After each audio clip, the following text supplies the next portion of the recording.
what time do you stay up till? I stay up till like maybe 6 in the morning. I'm back up at like 10:30, 11. 6 in the morning? What do you do every night till 6 in the morning? You don't go to clubs every night. No, I make love a lot. I told you when I came on the show I was going to be completely honest and expose myself to the world. Some of us are against the Illuminati. We are against the Illuminati at our own detriment. When people are against the Illuminati, then they get punched in the face all the time. The press hates them. Nobody likes them. Out in Hollywood, a lot of people come up missing. Feels like it might be a lot of that in order to control, traumatize. Check this out, y'all. All right. Yo, Ella, we go so far back. Don't tell these people how far back we go. I know, but I wear t-shirts. I don't know what that means. Anyway, all right. Let's. I mean, do all that. Okay. All right. I got this take to it. The joke didn't work. No, it's okay. I don't want no problem. No, it's okay. The truth behind DJ Twitch's death is finally out, after years of the police allegedly being paid to cover it up. And it turns out there are way more people involved than we thought, all the way from his wife to Ellen DeGeneres, and Diddy and some rich, white, old men. Oh, and remember that stuff the police said about him leaving a note? Well, new evidence just proved he never actually even wrote that letter. The handwriting allegedly doesn't match any of his other documents. Someone planted it at the crime scene to cover up the crime. In fact, an episode of Ellen's show resurfaced recently, where Diddy allegedly threatened her with the tapes of her at his parties right in front of Twitch, and you could see the shock on his face. Mind you, this happened on national television. Check this out, y'all. All right. Yo, Ella, we go so far back. Don't tell these people how far back we go. I know, but I wear t-shirts. I don't know what that means. Anyway, all right. Let's. I mean, do all that. Okay. All right. I got this take to it. The joke didn't work. No, it's okay. I don't want no problem. No, it's okay. Okay, so all this goes back to the morning of December 12th, a full day before he died, when he checked into the Oak Tree Inn in Encino, California. The motel was less than a mile from his own home. According to reports, instead of driving there as he usually did, he ordered an Uber. When he arrived, he switched his phone to airplane mode so nobody could call, track, or reach him in any way. The hotel staff said he didn't seem distressed or visibly upset when he checked in. He came with a small bag and booked the room for just one night. Now, I don't know where Allison was for the entirety of December 12th, but she didn't go to the police until the morning of December 13th, when she frantically visited an LAPD station to report that Twitch had left home without his car the day before and still hadn't returned. Now, back at the hotel Twitch was at, he missed his checkout time, which was 11 a.m., and also missed multiple phone calls from the staff. So they decided to forcefully open it, and that's when they found his lifeless body. They called the police, who later confirmed the body to be that of Twitch. According to reports, he unalived himself with a single to his head, and as you can already guess, people immediately had their suspicions for several reasons. First, why did Allison wait a whole 24 hours to report him missing when she noticed he wasn't home for that long? And second, Twitch showed absolutely no signs of being unhappy with his life, so why would he randomly wake up and go off by himself in a hotel? Granted, you can't always tell what people are going through, even if they visibly look okay. But baby, people were still not buying it. Some people even began looking into Twitch's boss, Ellen DeGeneres, as a suspect. And it didn't help that around the time Twitch died, Ellen's alleged connections to Diddy and her getting exposed by her previous employees were an all-time high. People even speculated that she allegedly tried to service Twitch to Diddy, but Twitch wasn't having it. You see, a lot of folks don't know this, but Twitch was actually a very troubled person, making him the perfect victim of these industry weirdos. These people love preying on vulnerable men whom they felt they could easily break. And guess what? Twitch was exactly that. After Twitch's death, his wife Allison actually exploited his childhood trauma by revealing intimate information about his substance addiction struggles and the essay he endured at the hands of another man when he was a teenager. Mind you, Twitch never wanted the world to know this, which is exactly why he never made it public information. But Allison chose to expose it in her book as the main selling point for a quick buck. She also said she found mushrooms, pills, and other substances hidden inside his shoeboxes after he died. I was with one of my really dear friends, and we were cleaning out the closet and picking out an outfit for him for the funeral. And it was a really triggering moment for me because there was a lot of things I discovered in our closet that I did not know existed, with a lot inside himself. And he was trying to self-medicate and cope with all those feelings because he didn't want to put it on anyone, because he loved everyone so much. He didn't want other people to take on his pain. But it was very alarming and scary to find those things and have never known. Now, even aside from Ellen, people also noticed that Allison was making some weird moves, which they claim are signs that she may have had a role to play in Twitch's death. Apparently, she was actively trying to clear Twitch's bank account and move into a whole other city as soon as he died. According to Radar Online, she filed a petition asking the court to award her half of his estate. She was basically saying that he didn't have much before they got together and that she helped him build everything he had. The petition read, Twitch owned only personal effects of little value. His net worth on the date of marriage was nil. There are no written agreements between Twitch and Allison providing for a non-pro rata division of the aggregate value of the community property. Now circling back to Ellen, before everything came out, she and Diddy actually had a pretty tight relationship. She was on the guest list for his parties regularly, and Diddy became one of the most frequent guests on her show, racking up over 17 appearances. That's not something that happens unless there's a genuine connection there. Thank you. Oh, Mark, you're welcome.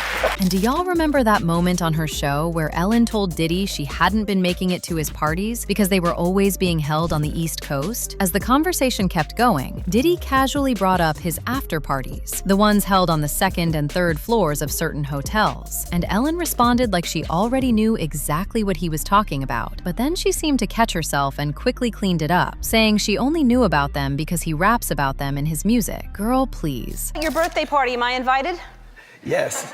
Yes, you're definitely invited. I invite you to all my parties. You just haven't seemed to show up to No, any well, of them. is it on the East Coast? Yes. Well, that's why. Why don't you have one here on the West Coast? Because I work all the time. Okay, well, maybe I have one at your house. Where's that? Now, what time would your party start, let's say? Like 9:30. Really? That early? Yeah. I could make that. Yeah. But I could think of you of starting a party at like midnight. Like, what time will it go till? That's a different type of party, though. Uh-huh. It'll go from like 9:30 to like maybe 3 o'clock, 3 o'clock. And then, we have the top 2 floors of the hotel. You know? And then it will carry on there? Yeah. Then No, I mean the after party. No, I know about them. I'll listen to the music. I've heard that song, After Party. You genuinely cannot make this up. They sat there and played in everybody's faces with a straight smile. And at the time, people just let it slide because nobody had the full picture on Diddy yet. But people started going back and revisiting all of these old clips after a video went viral of Ellen visibly panicking when someone outside asked her to comment on the essay allegations against Diddy. Given how close the two of them were, it was a completely fair question to ask. But instead of saying anything, Ellen went into full flight mode and rushed into her car before another word could get out. For someone who built a whole career on being warm and approachable, that reaction was very telling. Ellen, were you surprised by the allegations about P. Diddy? Did that surprise you about P. Diddy? He's on your show many times. Now, as I said, people are now saying that Twitch was allegedly unalived because he refused to attend these Diddy and Epstein parties that Ellen supposedly wanted him to attend. To make matters even worse, it's also being alleged that the note the police said he left was fake. The handwriting didn't match any of his documents, meaning it wasn't written by him. Whoever took his life planted it there to mislead the police. Girl, I don't know just how far Twitch was planning to go with the info he had, but if these rumors are true, then it was probably going to be as big as Cassie's. But unfortunately, he was taken out a year before that. These rumors were fueled when an industry blower going by the name Ed Doe posted this article in which he said, and I quote, "DeGeneres organized the infamous freak-offs at her properties, private events where celebrities, politicians, and athletes were forced to participate in illegal and degrading acts. Twitch, DeGeneres' longtime DJ, was unalived after he refused to comply with the network's demands. DeGeneres orchestrated the offing and staged a cover-up, deflecting blame onto others. And guess what? Instead of Ellen defending herself as any innocent person would, she and her wife bought a property in the rural part of the UK and ran there to stay low-key till everything settled down. Let that sink in for a second. Now here's the thing. Even before Twitch's death, we had a bunch of black celebrities warn us that these are the things that are being done to young men in Hollywood who refuse to confirm but everything thought it was just another conspiracy conspiracy theory, but it's beginning to look like they were right after all. Starting with Katt Williams, he is probably the most vocal mainstream celebrity on this topic. In his legendary January 2024 Club Shay Shay interview with Shannon Sharpe, he described Hollywood as Satan's playground and talked about ritual sacrifices and the Illuminati. He explained that getting major funding in the industry requires a sacrifice, and said in his own words, he never got that industry backing because he refused to give in. He specifically said he turned down $50 million 4 times to protect his integrity. That's why I can speak with impunity about the Illuminati, because I know who you would have to be in order for what I'm saying to bother you, number one. Right. Number two, I know your big secret. I know that you're not the Illuminati, I am. So you can't be illuminated. You're too dark. I came in this business saying I was going to expose.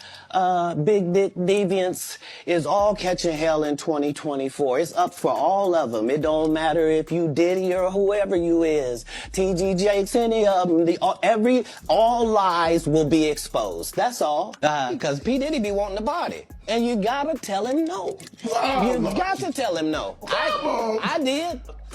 I did. See, I got the receipts for everything I'm telling you. That's why I can say them so freely. Then there's Kanye. He has been a bit more inconsistent as compared to Katt, sometimes joking about it, sometimes appearing to speak seriously. However, his message still stays the same throughout. The Illuminati is real, and black men like tWitch who don't bend to their will pay the price. He's gone on stage mid-concert and warned fans about media control and what the industry does to those who step out of line. He's spoken about Jay-Z and Beyonce allegedly having connections to powerful cabals. He's made references in interviews to being controlled, to his medication being used to suppress him, and to powerful forces trying to silence him. Kanye has also tweeted mockingly about the Illuminati at one point, saying, "Is Illuminati and devil worshipping like the same thing? Do they have a social network where people can sign up for?" When I asked them, how much lithium did you want to put me on exactly? It took them 4 days to answer because they were embarrassed about the amount, right? And I refused to take this, right? You understand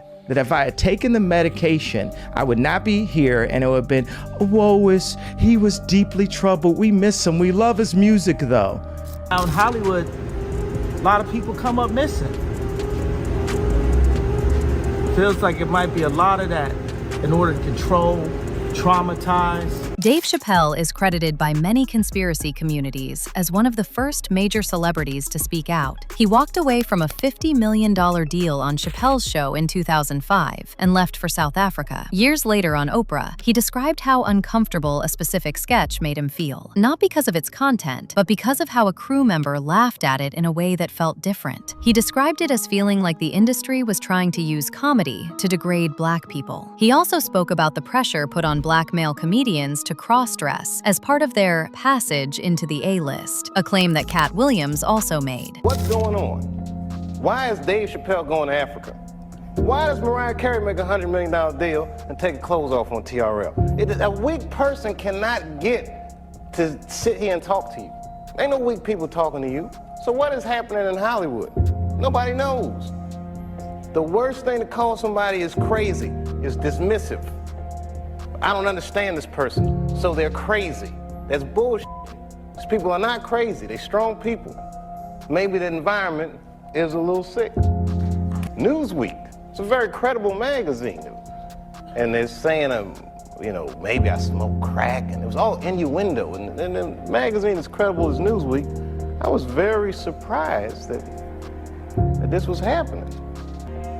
And the higher up I go, for some reason, the less happy I am. I know the difference of people laughing with me and people laughing at me. Why'd you walk away from $50 million? Would you say you lost your mind, sort of? I get a call on my cell phone from Hollywood. They're like, that pilot you did for Fox, looks like they want to pick it up. And I went out and I sat with these people in this room. Yeah, Dave, we really liked the show, but we're thinking about the girl on the show.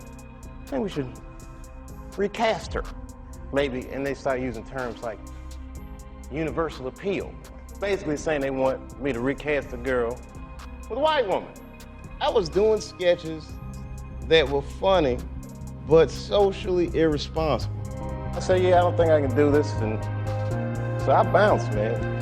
Twitch's death clearly goes way deeper than what the police said. From the looks of it, he was a victim of a very big, corrupt system in Hollywood that preys on black men. And once he made it clear he wasn't going to be another statistic, he became a liability to them. One person said, "I never believed Twitch just himself for no reason. I've always said it had something to do with Ellen. He was on Instagram dancing the day before. I loved watching him dance with his family." Another person said, "Justice for Twitch and all of the victims they have taken out." But I want to know your thoughts. What do you think of the allegations that Twitch was taken out? And do you really think he died for refusing to conform to Hollywood? Let me know your thoughts in the comment section below. And don't forget to click here to watch this other messy video.